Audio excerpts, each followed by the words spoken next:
c'est la minute Pia Pia. Je suis ravie d'être avec vous, magnifique, sublime, lumineuse créature céleste. C'est Félicité, c'est la minute Pia Pia. J'ai envie de vous dire comment allez-vous? Est-ce que vous avez fait le rituel de la cannelle? C'est un rituel tout simple. Ça mange pas de pain et on voit ce que ça donne. Je l'ai fait, donc c'est la deuxième fois. Si vous avez vu la vidéo avant, vous saurez que quand on me disait de le faire, je n'y pensais pas trop. Je suis pas trop déçue, donc à continuer, hein, voilà, après tout. Une autre chose aussi que m'a rappelé une super copine, coucou, c'est pensez toujours à parler à l'ange de votre foyer, à l'ange de votre maison, à l'esprit qui veille sur vous dans la maison. Le matin, voilà, vous lui dites merci pour avoir passé une bonne nuit et vous dites ce que vous souhaitez dans la journée, de la paix, de bien-être, etc. Et le soir, même topo, voilà, vous remerciez, vous demandez d'avoir une nuit paisible, peut-être des rêves, si vous avez des questions particulières sur une situation, des rêves qui vont vous donner des réponses ou des indices, des directions. Bref, merveille. N'hésitez pas, ce sont des petites choses que vous pouvez utiliser et qui rendent votre vie vraiment plus aisée. Plus la dernière phrase qu'on avait vue, tout ce que je désire me désire encore plus. Alors ça, c'est vraiment très, très, très mystique parce que j'ai compris que le désir allait au-delà des choses matérielles. Et en fait, ce que fait votre conscience, c'est qu'elle va chercher ce que vous désirez vraiment. Et je vous ai dit que dans mon cas, c'était vraiment à chaque fois des gens qui étaient aux petits soins, etc. Et ça continue. Par contre, dans les choses matérielles, c'est pas toujours là. Donc je m'étais demandé, enfin, c'est tout ce que je désire là. Et j'ai compris que non, ce que je désire, c'était cette phrase-là interroge ma conscience. Et ce que je désire le plus, vu le trajet de vie que j'ai eu, c'est justement le respect et qu'on tienne compte de moi, qu'on me respecte en tant que personne. Et c'est vraiment ce que j'obtiens. Donc, merci infiniment. Alors aujourd'hui, on va parler, c'est la nouvelle année, comme d'habitude, des décisions. Non pas des résolutions, parce que je trouve ça un peu... c'est le meilleur moyen de pas les respecter. De dire, je vais prendre une résolution, à partir de maintenant, je mange plus de sucre. Ah ouais, tu vas pas le faire pendant 2 mois, puis alors après, tu vas faire une de ces radias, donc on oublie, ok? Mon coco, ma cocotte, non, pas de résolution. On va prendre des souhaits, décisions, très différents. Alors déjà, j'en avais parlé, il me semble, l'année dernière, mais je suis pas sûre. Un cahier, un stylo, c'est ce qu'il va vous falloir, d'accord? Première chose, je pense que l'année dernière, alors je sais pas si c'était l'année dernière ou l'année d'avant, je vous avais déjà dit de faire des souhaits. Alors ce sont pas des souhaits, vous êtes à la fenêtre, vous regardez une étoile et si mon prince charmant pouvait venir. Non, c'est pas ça. Nous, on est des humains, on est des créatures célestes incarnées, quoi. On est dans le concret, chérie, d'accord? On est dans le concret. Je dis ça, mais hier, j'ai regardé tous les dessins d'animation troll. J'aime énormément. Oui, je suis pétrie de contradictions. C'est ça qui est formidable. Et vous l'êtes aussi, ce qui est génial. Adorez vos contradictions. Bon, on reprend. Il s'agit donc non pas de faire des souhaits magiques, etc., mais de décider de prendre des décisions pour sa vie sur 10 points. 10 points. Pas 100, pas 200, pas truc. J'essaierai de revenir après là-dessus, mais 10 points. Pourquoi 10 points? Parce que ça va être très facile, à la fin de l'année prochaine, de voir quels sont les points qui ont été réalisés. On entre dans de la précision. 10 points parce que justement, ça vous empêche de divaguer sur ce que vous souhaitez ou pas. Vous prenez un papier, enfin un cahier, vous l'ouvrez, vous marquez année 2024 et vous mettez voilà ce que je veux achever au cours de l'année 2024. Vous avez entendu ce que je veux achever. C'est très important. C'est-à-dire qu'à la fin de 2024, ce sera fait. Basta. Ok? C'est très important. Et vous allez choisir 10 points. 5. Pourquoi 10 points? Je viens de l'expliquer, je vais pas me répéter. Seulement, je vais vous demander aussi un exercice qui est pas facile, c'est de ne pas vraiment réfléchir. Vous allez marquer sur votre cahier 1, 2, 3, 4, 5, 10 Et vous allez écrire à côté quels sont vos souhaits. Entrez pas dans les détails. Je veux être président de la République, je veux mon permis de conduire, je veux, j'en sais rien, un château en Espagne, simplement je veux aller mieux, je veux être heureuse, tout, notez. Pour ceux qui ont fait ça les années précédentes, et ça a été mon cas, je vous invite à, je vous avais dit qu'une fois que vous avez noté ça dans la feuille, vous prenez la feuille, vous la mettez quelque part dans un tiroir, dans un placard, moi je mettais ça dans mon placard de fringues, au fond. Comme ça, vous oubliez, vous revenez pas dessus. C'est pas le truc de calculer si vous avez un reçu et si vous avez bien reçu la commande. On n'est pas chez AliExpress. On est bien d'accord. C'est sur maintenant, les gars. On lâche du lest, quoi. Donc, voilà, j'arrête pas de rire. Alors, bon, soyons sérieuses. Je sais pas ce que j'ai. Je vous jure que j'ai pas bu, j'ai pas fumé. Mince alors. Je crois que je suis juste de bonne humeur de vous retrouver. Bon, alors, vous avez écrit ces trucs-là. Moi, j'ai récupéré ma feuille de l'année dernière et c'est très intéressant. Parce qu'en fait, sur les 10 points, 9 ont été réalisés. Et j'étais très surprise parce que j'avoue que au moment où ils s'étaient réalisés, je n'avais pas pris conscience que c'était des choses que j'avais décidé d'accomplir dans l'année 2023. La seule chose qui s'est pas réalisée touche ma vie sentimentale et c'est normal parce que à ce moment-là, je n'étais pas encore prête. Il y avait encore des tas de changements personnels, spirituels et énergétiques à faire. Et bon, moi, je crois pas tellement au pardon, hein, on en a déjà parlé, mais une prise de conscience de ma responsabilité dans ce qui m'arrivait et l'acceptation que les autres sont les autres, quoi. Voilà.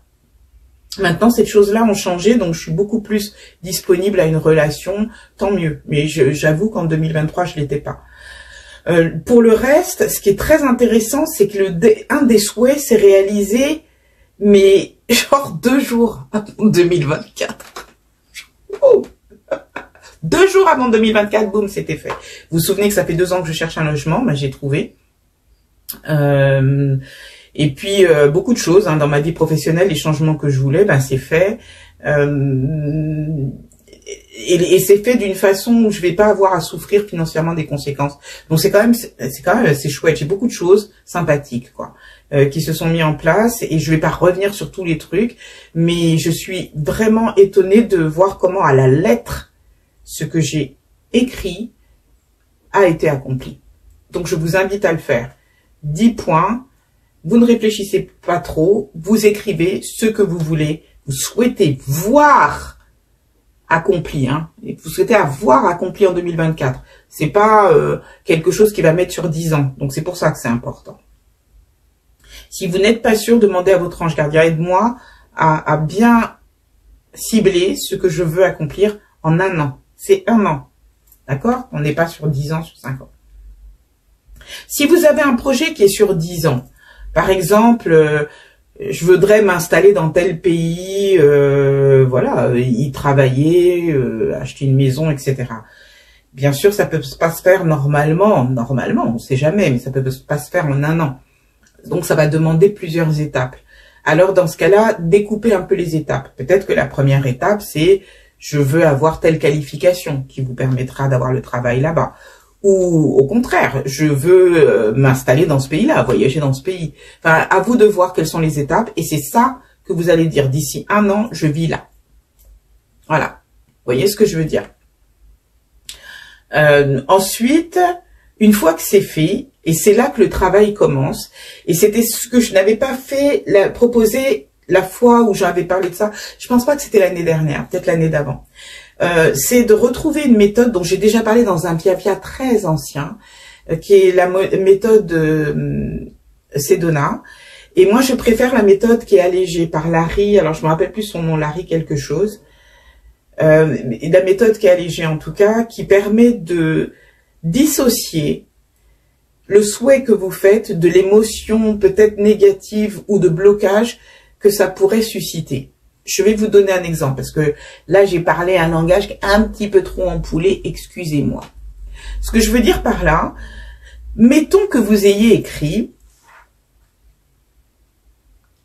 dans 1 an, d'ici 2024, je veux avoir eu des revenus sur l'année qui s'élèvent à 150 000 euros sur l'année. On va dire ça. C'est pas mon souhait. On est tranquille. Mais on va dire ça. Pour certaines personnes, 150 000, c'est énorme. Pour d'autres, c'est rien du tout. Donc, c'est pour ça que je suis dans ces sommes-là. C'est vraiment du relatif. Quel est le sentiment que ça va lever chez vous? Si vous êtes quelqu'un qui gagne en dessous de 2000 par mois, ça peut faire beaucoup de blocage. Je vois pas comment je vais avoir 150 000 euros dans une année. À moins que j'ai un héritage. Puis là, vous commencez déjà à tricoter dans votre tête. Vous jouez au loto. Non. Non. Vous avez pris une décision. Je veux, voilà, avoir accompli ça. En 2024, j'ai un revenu annuel de 150 000 euros. Vous allez lire la phrase et vous allez noter toutes les émotions que ça fait relever, ça fait revenir. Est-ce que c'est la peur? Est-ce que c'est l'incrédulité? Le dire c'est impossible, etc. Quelle que soit l'émotion, elle est située quelque part dans votre corps. Ça peut être le ventre, mais ça peut être partout. Donc vous allez fermer les yeux. Vous voyez comment je me tiens? Mon menton, je le baisse ici. Je ferme les yeux. J'ai les pieds à plat. Bon, je vais enlever mon cahier, hein, vous permettez? Boum, par terre. Les mains sur les genoux. Alors, bon, moi, pour l'instant, j'ai pas d'émotion par rapport à ça parce que c'est pas mon souhait, mais je vous fais l'exercice. Vous redites la phrase. En 2024, j'aurai un revenu annuel de 150 000 euros par an. Vous laissez monter l'émotion qui va avec. Et vous la laissez monter, vous l'invitez, vas-y, quelle que soit l'émotion que ça suscite, je l'invite à monter à la surface. Et maintenant, je te libère. Tu es libre de t'en aller comme tu le souhaites. Respirez, inspirez un bon coup. Et si cette émotion est au cœur de vous, elle va... Vous allez l'éliminer. Soit en bâillant, soit en toussant, soit en soufflant, mais longtemps. Vous allez libérer l'émotion qui est attachée à cette phrase. Et vous allez répéter cette phrase tant qu'elle suscite une réaction. Quelle que soit la réaction. Même si c'est rigoler, bêtement, genre, ouais, je suis millionnaire à la fin de 2024. Ok? Continuez, répétez l'exercice sur cette seule phrase jusqu'à ce que vous ne ressentiez plus rien. Maintenant, vous allez reprendre cette phrase et vous allez dire « Jamais je n'aurai un revenu de 150 000 euros par an. » Wow! Alors, tout mon corps m'a dit « Oh, déconne pas !» Vous voyez, là, il y a une réaction. Je baisse la tête.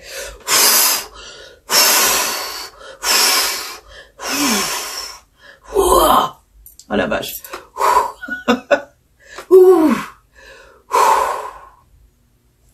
J'ai fait sortir l'émotion, vous avez vu ça? Tout mon corps a dit stop. Hein. J'ai même un peu bavé la bouche. Ah, mon corps, il a dit là, il ne veut pas des contraintes comme ça. Mais vous voyez ce que ça a fait? L'émotion, elle était là. Je lui ai proposé, je l'ai laissé sortir, elle est partie. Je recommence. Jamais je n'aurai un revenu de 150 000 euros annuels. Ouh, ça sort encore.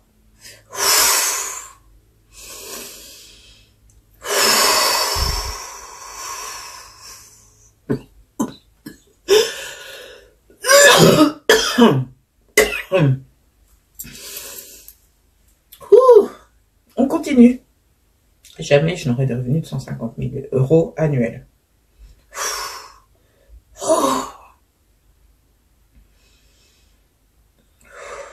Jamais je n'aurai de revenus de 150 000 euros annuels. Allez, viens, monte. Allez, je te libère. Vous voyez, ça sort plus. Jamais je n'aurai de revenus de 150 000 euros annuels. Allez, mais toute émotion attachée à ça, je vous invite à remonter à la surface. Ouais, c'est tout. Ok, quelle est l'émotion qui est là maintenant? Vous voyez ce que je fais? C'est la joie. la liberté. Et là, quand vous atteignez ce moment-là, c'est-à-dire qu'il n'y a plus d'émotion à évacuer, l'émotion qui arrive, c'est un sentiment de paix et de satisfaction. Alors vous allez dire, je veux davantage de ça. Oh. Oh. Et je veux davantage de ça. Et je veux davantage de ça. Alors pour être sûr, je réessaye la phrase, jamais je n'aurai de revenus de 150 000 € annuels. Où l'émotion est associée à ça? Il n'y a pas. Oh, tranquillité, ok, je veux davantage de ça. Encore. Encore plus. Encore. Ouh, encore plus. Ah, thank you. Ouh, encore plus. Yes. Encore plus. Et je redis une dernière fois la phrase, jamais je n'aurai un revenu de 150 000 € annuels. Voilà. Vous avez vu, je suis arrivée au moment où non seulement je suis indifférente, mais en plus, ça génère de la joie. Alors, ça ne veut pas dire que j'autorise ce truc-là. Ça veut dire qu'il n'y a plus d'empreinte énergétique négative sur cette phrase. Ce qui veut dire qu'au contraire, tout est possible maintenant. J'ai cassé la barrière. Donc, à partir du moment où je dis maintenant, en 2024, j'ai passé la barrière, on va dire, des 150 000 € annuels, je n'ai aucune espèce d'émotion. Parce que je suis allée vers l'accomplissement, mais vers aussi ce qui me fait le plus peur, finalement. Ce qui nous fait le plus peur à tous, c'est de ne pas y arriver. Et c'est ça que j'ai cassé.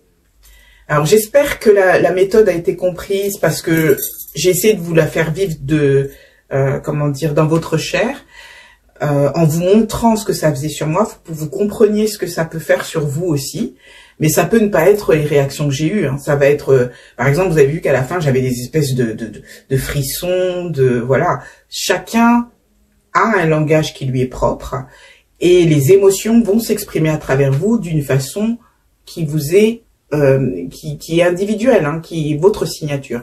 Par contre, cette méthode-là est phénoménale.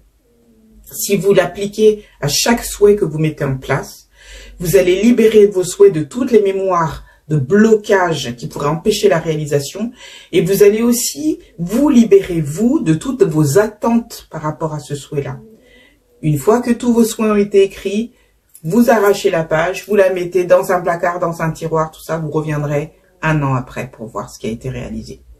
Mais travaillez sur chaque souhait. Par contre, je vous connais, hein, on est tous pareils, on est des overachievers, on veut y aller à donf, on veut tout faire, tout faire. S'il vous plaît, 1 par jour. Ne faites pas les 10, ne travaillez pas les 10 dans une journée. Vous mettez les 10 sur votre liste, mais vous ne travaillez pas les 10 dans une journée. Parce que ça peut provoquer, par exemple, ce que je viens de faire là, ça peut me casser et me fatiguer pour tout le reste de la journée. Parce que j'ai fait un changement énergétique, hein, vous l'avez vu.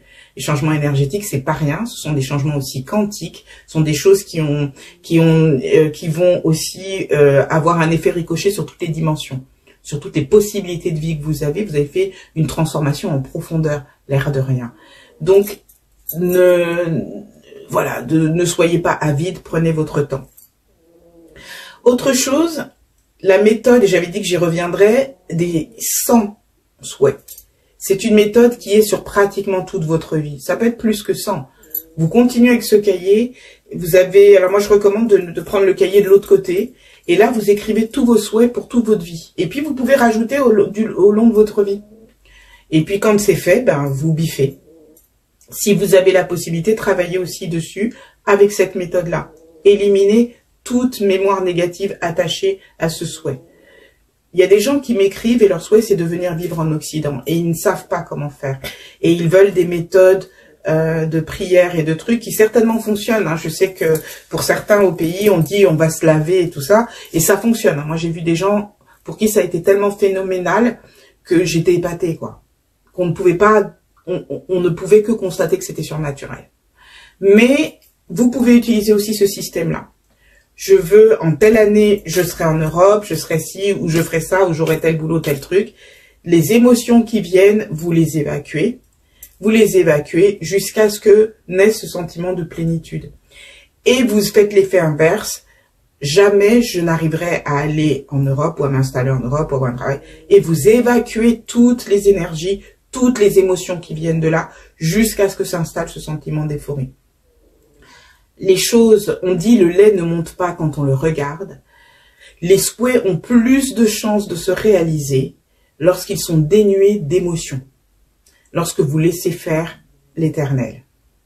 D'accord? L'éternel, on dit let go, let God, c'est-à-dire fais ce que j'ai à faire et Dieu fera le reste. C'est exactement ça. Faites ce que vous avez à faire et laissez faire l'éternel. Je vous assure que c'est quelque chose qui fonctionne. Juste avant de clôturer ça, je vais vous dire à quel niveau ça a fonctionné pour moi. À un point de ma vie, je me suis retrouvée avec 0 €. Des dettes qui se creusaient et aucune capacité de réagir. J'avais vécu des événements très traumatiques et j'étais, comme on dit, en état de sidération, mais qui a duré longtemps. Un de mes meilleurs amis m'a offert cette méthode-là. Elle coûte, je sais pas combien elle coûte maintenant, à l'époque ça coûtait cher. C'était des enregistrements, il m'a envoyé ça, hein, j'ai téléchargé, et j'ai fait les exercices pour évacuer les émotions à chaque fois autour des trucs. Ça a tellement transformé ma vie qu'en 2 mois, je suis passée de j'ai rien à je suis allée en Angleterre, j'ai fait le carnaval de Notting Hill, j'étais à l'hôtel, tout frais payé, mon voyage aussi était payé. Je suis revenue, j'avais des tournages de partout, à l'époque j'étais encore comédienne, etc. C'est-à-dire que les choses se sont ouvertes à une proportion énorme parce que j'ai complètement libéré ma tête de tout ce qui pouvait former des blocages sur mon avenir et sur ma situation. Donc je vous invite à le faire. C'est vraiment un processus qui a l'air tout simple, il est extrêmement puissant. Ben voilà, la minute Pia-Pia, c'est terminé pour aujourd'hui. Prenez ce petit bijou, faites-en un collier pour votre vie. Allez, c'est mon souhait pour vous. Merci aux nouveaux abonnés, bienvenue. Servez-vous dans la vidéothèque, c'est fait pour nous tous. Hein. Même moi, je me sers dedans parce que quand je vous dis des trucs, des fois, ce sont des choses qui me sont envoyées. Donc, j'oublie aussi. Donc, je suis comme vous, je pioche là-dedans, puis je me fais mes séances.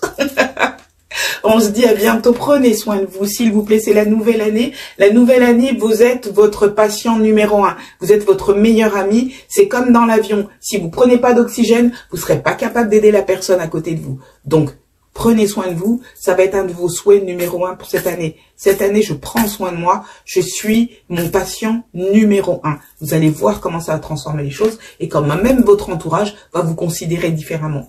Prenez soin quand même des gens que vous aimez. Rappelez-vous d'abord de vous. Et les autres, laissez-les à l'univers. On en reparlera un jour parce que là aussi, j'ai eu des petites révélations. C'est pas tout de suite, on a le temps. Allez, on se dit à bientôt. Je vous souhaite le meilleur.